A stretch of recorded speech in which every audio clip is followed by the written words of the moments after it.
नमः संस्कृताय बच्चों। तो आज हम लोग अनुवाद का जो चौथा अभ्यास है उसको प्रारंभ करेंगे। इस अभ्यास में हम लोग अष्टधातु का अध्ययन करेंगे। चुर धातु है, चिंत धातु है, कृ धातु है, कथ धातु है, भच्छ धातु है, इसका अध्ययन करेंगे। अव्यय शब्दों में इत्थम का अर्थ होता है ऐसे, तथा का अर्थ होता है वैसे, यथा का अर्थ होता है जैसे, कथम कैसे, अपि का अर्थ है भी। जो हिंदी में भी शब्द आता है उसके लिए संस्कृत में अपि शब्द का प्रयोग होता है। ही शब्द आता है हिंदी में, उसके लिए एव शब्द का प्रयोग होता है संस्कृत में। चा का अर्थ है और, किंतु का अर्थ है किंतु, परंतु परंतु। संख्यावाचक शब्द एकः, दो, त्रयः। तो पुल्लिंग में एकः, दो, त्रयः। स्त्रीलिंग में एका, द्वय, तिस्रः।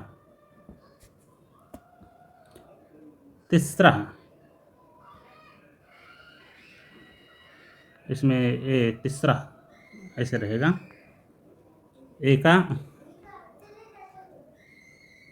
एका, द्वय, तीसरा। और नपुंसक लिंग में एकम, द्वय, त्रीणि। इस तरह से इसका रूप चलेगा। मतलब पुल्लिंग में एकः और स्त्रीलिंग में एका, नपुंसक लिंग में एकम। दो शब्द जो होता है पुल्लिंग में दो, स्त्रीलिंग में द्वय और नपुंसक लिंग में भी द्वय रूप होता है। तीसरा त्रयः, पुल्लिंग में त्रयः रूप होता है, स्त्रीलिंग में तीसरा और नपुंसक लिंग में त्रीणि ए रूप होता है। बाकी चत्वारः पुल्लिंग में, चतस्रः स्त्रीलिंग में, चतस्रः और नपुंसक लिंग में चत्वारि रूप बनता है। प्रत्याहार बनाने के लिए इन 14 महत्व सूत्रों को स्मरण करना है। अयुड, ऋलृक, ऋलृक, एवं, अयवच, हैवरट, लट, यमगानम, झभय, गढ़दस, जवगढ़दस, खप छठ चट तव, कपय, सस्सर, हल। इन सूत्रों को याद करने का कुछ इसमें वो बताया है मैंने। जैसे कि इन सूत्रों में पूरी वर्णमाला इस प्रकार दी हुई है कि पहले स्वर दिया गया है। जैसे आयुड़, ऋलृक, एवं, अयवच, तो चा तक यहाँ तक जो है सारे स्वर दिए गए हैं। उसके बाद अंतस्थ व्यंजनों को दिया गया है, हा, या, वा, रा, टा और लड़। इन दो सूत्रों में अंतस्थ व्यंजनों को दिया गया है। उसके बाद प्रत्येक वर्ग का 5वां अक्षर यमगानम में है। प्रत्येक वर्ग का चौथा अक्षर झप है, घड़ धस इसमें है। प्रत्येक वर्ग का तीसरा अक्षर जब गड दस इसमें है। प्रत्येक वर्ग का दूसरे अक्षर और प्रथम अक्षर जैसे खा, फा, छा, ठा, था, प्रत्येक वर्ग के दूसरे अक्षर, चाटा, तावा यहाँ से लेकर कपे तक प्रत्येक वर्ग के पहले अक्षर दिए गए हैं। उसके बाद ऊष्म व्यंजन दिया गया है। तो एक क्रम है इसका, पहले स्वर है, स्वर, फिर अंतस्थ, इसके बाद प्रत्येक वर्ग का चौथा वर्ण, फिर तीसरा, फिर दूसरा, फिर पहला, फिर ऊष्म व्यंजन। इस क्रम से जो है माहेश्वर सूत्र में वर्ण दिए गए हैं। एक और चीज, चा का प्रयोग हिंदी के प्रयोग से एक शब्द की बात करना होता है। जैसे हिंदी में क्या होता है, फल और पुष्प ऐसे लिखा जाता है। तो यहाँ पर और शब्द बीच में आता है, लेकिन जब संस्कृत में लिखते हैं तो क्या लिखें, इसके स्थान पर जो चा का प्रयोग होता है, इस चा को हम बाद में लिखेंगे। तो फलम, पुष्पम, चा, इस तरह से चा का प्रयोग हम एक शब्द के बाद करेंगे। ये हो गया। और अब जैसे प्रत्याहार बनाना है तो प्रत्याहार कैसे बनाया जाता है, इसके लिए मैंने एक अलग से वीडियो भी बनाई है, लेकिन फिर भी संक्षेप में हम बना देते हैं, वो दिखा देते हैं आपको। जैसे अक प्रत्याहार बनाना है, अक प्रत्याहार। तो इसमें देखें हम किस सूत्र में का आया हुआ है। तो देखिए रिलिक में का आया हुआ है, तो का के पहले सभी वर्णों को ले लेंगे। तो का के पहले ला है, री है। इसमें से ये जो प्रत्येक सूत्र के जो अंत में हलंत वर्ण है, ये इत संज्ञक होते हैं, इनको नहीं लिया जाता है। प्रत्याहार के अंदर जो वर्णों की गणना की जाती है, उस गणना में इस वर्ण को नहीं लिया जाता है। तो अक प्रत्याहार में ला आ गया, री आ गया, उ, ई और आ, मतलब इस आ को साथ में ले लेंगे। तो आ को साथ में लेकर के इसके बीच में आ से लेकर के का के बीच में जितने वर्ण आए उनको लिख लेते हैं। तो अक प्रत्याहार में आ, ई, उ, री, लृ, ये सारे वर्ण आ जाएंगे। इसी प्रकार से मान लीजिए कि अच प्रत्याहार बनाना है। अच प्रत्याहार के लिए 4 देखिए यहाँ पर आया हुआ है। तो इस आ से लेकर के 4 तक इसके बीच जितने भी वर्ण आएंगे इनको हम ले लेंगे। तो इनके बीच में सारे वर्ण आ रहे हैं, सारे स्वर वर्ण आ रहे हैं। तो आ, ई, उ, री, लृ, ए, ओ, ऐ, औ, इन सारे वर्णों को हम ले लेंगे। तो आ, ई, उ, री, लृ, ए, ओ, ऐ, औ, इन सारे वर्णों को हम ले लेंगे। इसी प्रकार अद दा नहीं है इसमें किसी भी सूत्र में, ये कोई दूसरा प्रत्याहार है, इसको छोड़ देते हैं। एंग प्रत्याहार, ए, ना। एंग प्रत्याहार में कौन से 2 वर्ण आएंगे, ए और ओ, ये 2 वर्ण एंग प्रत्याहार में आएंगे। एच प्रत्याहार, ए से लेकर के चा तक, ए, ओ, ऐ, औ, एच प्रत्याहार में आ जाएंगे। एच में 2 वर्ण आ जाएंगे, ए और औ, ऐ और औ। यड़ प्रत्याहार, देख या से लेकर के रा तक, तो या, वा, रा, ला। यड़ प्रत्याहार में कितने 4 वर्ण आ जाएंगे, या, वा, रा, ला, ये 4 वर्ण यड़ प्रत्याहार में आ जाएंगे। हस प्रत्याहार, हा कहाँ है, हा यहाँ है, हा और सा प्रत्याहार, सा वर्ण यहाँ पे है। तो हा से लेकर के सा तक जितने भी वर्ण आ जाएंगे उन सबकी गणना कर लेंगे। हा, या, वा, रा, ला, यमगणना, झा, भा, घाढ़ा, धा, जाबा, गाढ़ा, दा, यहाँ तक सारे वर्णों को ले लेंगे। इस प्रकार से हस प्रत्याहार बन जाएगा। तो इसी प्रकार से हम प्रत्याहार बनाते हैं।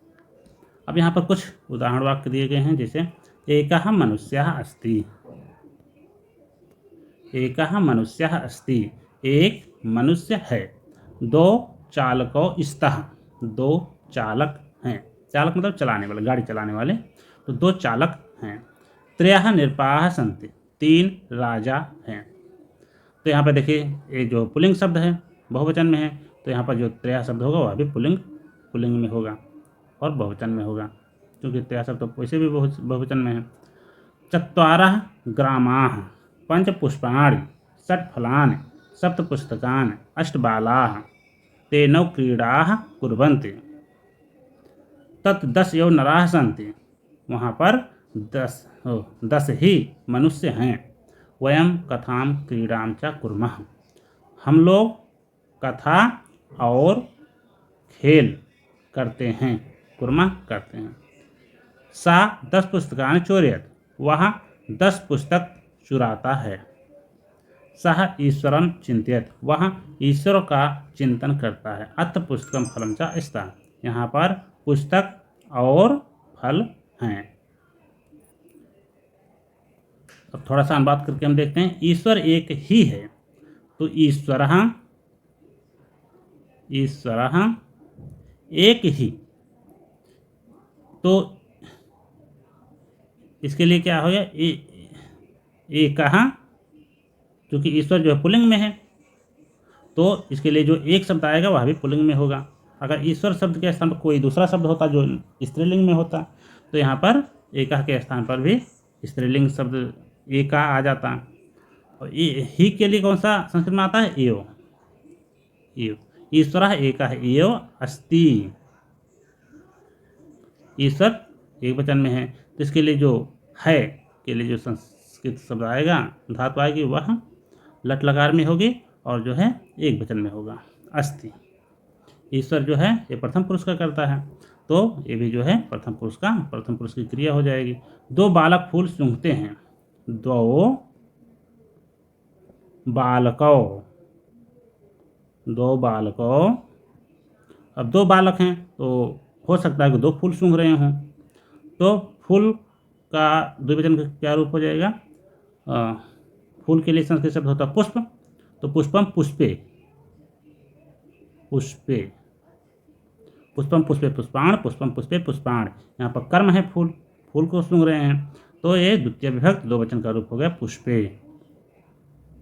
जिघ्रत जिघ्रता, जिघ्रता, तो दो बालक फूल सूंघते हैं। तीन आदमी खाना खाते हैं, त्रयः, आदमी के लिए मनुष्य शब्द आता है, त्रयः मनुष्याः, मनुष्याः, त्रयः मनुष्याः। खाना के लिए भोजनम, तो यहाँ पर जो तीन आदमी, तो आप भोजनम के स्थान पर भोजनान कह सकते हो, भोजनम भोजने भोजनानि, तो भोजनानि, भोजनानि, भोजनम भोजने भोजनान, भोजनम भोजने भोजनान, द्वितीय विभक्त बहुवचन का रूप भोजनानि हो गया, भोजनान। खाते हैं, खादन्ति, खादन्ति। चार बालक क्रीड़ा करते हैं, चत्वारः, चत्वारः बालकाः क्रीड़ा करते हैं, क्रीडाम। अच्छा, चत्वारः बालका बहुवचन में, तो चार प्रकार की क्रीड़ा हो सकता है कर रहे हों, तो क्रीडाम क्रीडे क्रीडाः, क्रीडा क्रीडे क्रीडाः, क्रीडाम क्रीडे क्रीडाः। तो चत्वारः बालका क्रीडाः कुर्वन्ति, कुर्वन्ति करते हैं।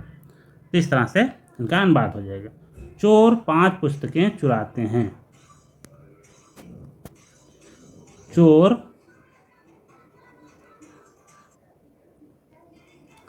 चोर 5 पुस्तकें चुराते हैं, तो चौराहा, तो चौराहा बहुवचन में है चोर, तो चौराहा। पंच पुस्तकानि, पंच पुस्तकानि, तो चोर्यत चोर्यतः चोरयन्ति बहुवचन में है, चौराहा बहुवचन में है, तो चोरयन्ति, चोरयन्ति, तो चौराहा पंच पुस्तकानि चोरयन्ति। चोर 5 पुस्तकें चुराते हैं, चौराहा पंच पुस्तकानि चोरयन्ति। रमा 6 कहानियाँ कहती है, तो रमा षड् कथाः, कथा कथे कथा कथाम कथे कथाः, तो रमा षट् कथाः कथयति, कथयति। वह सातों बालक ईश्वर का चिंतन करते हैं, ते सप्त बालकाः ईश्वरान, ईश्वरान। वैसे ईश्वर तो एक ही है, लेकिन सबके जो सातों बालक हैं, सातों बालकों के आराध्य जो ईश्वर होते हैं, तो हो सकता है अलग अलग हो सकते हैं, तो यहाँ पर हम बहुवचन का प्रयोग कर सकते हैं। अगर एक ही ईश्वर का चिंतन करते हैं, एक वचन में भी प्रयोग कर सकते हैं। तो ते सप्त बालका ईश्वरान चिंतयन्ति, चिंतयन्ति, चिंतयत चिंतयतः चिंतयन्ति। तो ये जो चिंतित शब्द है ये चुरादगढ़ की है, चोरित चोरेता चोरयंत, इस तरह से इसका रूप चलेगा। यहाँ 8 लताएं हैं, यहाँ के लिए अत्र, अत्र अष्ट लताः, अष्ट लताः सन्ति, 8 लताएं यहाँ बहुवचन में है, तो अस्ति स्तः सन्ति ये बहुवचन में भी हो जाएगा। वहाँ 9 आदमी भोजन करते हैं, तत्र 9 मनुष्याः, मनुष्याः भोजनम, तो भोजनम यहाँ बहुवचन में भी कर सकते हैं, भोजनानि, भोजनम भोजने भोजनानि, भोजनम भोजने भोजनानि। तत्र 9 मनुष्या भोजनानि कुर्वन्ति, कुर्वन्ति। वहाँ 10 पुस्तकें हैं, वहाँ के लिए तत्र, तत्र 10 पुस्तकानि, पुस्तकानि सन्ति, तत् 10 पुस्तकानि सन्ति। इस तरह से इसका अनुवाद हो जाएगा।